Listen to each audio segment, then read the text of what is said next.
À 47 ans, Christophe Maé savoure son succès, lui qui a réussi à s'imposer dans le show business après des années de galère et d'anonymat. À l'heure où il entame une nouvelle tournée pour défendre les chansons de son dernier album C'est drôle la vie, il s'est livré sur les débuts de sa carrière quand il faisait la manche pour réussir à joindre les deux bouts.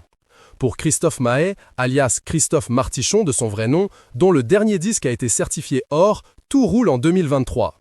Et ce succès qui dure, il le doit en partie à son titre « On s'attache », sorti en 2007, qui l'a propulsé sur le devant de la scène. Mais aussi à sa participation à la comédie musicale Le Roi Soleil. J'y suis allé un peu comme ça, entraînant des pieds.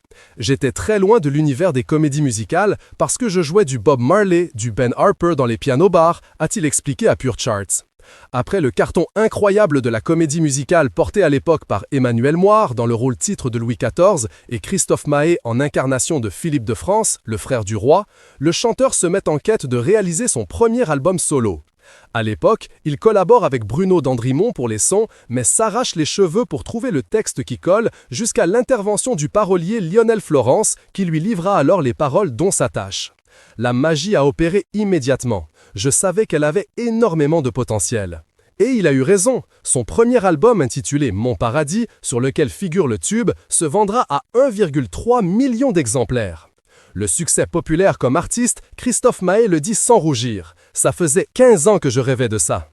Et l'artiste, installé dans le sud de la France avec sa femme Nadège et leurs deux enfants, Jules et Marcel, a même été dépassé par les événements. Du jour au lendemain, ça t'arrive, tu passes en radio de partout, tu fais des télés, c'est hyper intense. Et en même temps, ça provoque une sorte de vide. Tu rêves d'un truc et ça t'arrive. De quoi tu rêves après ça?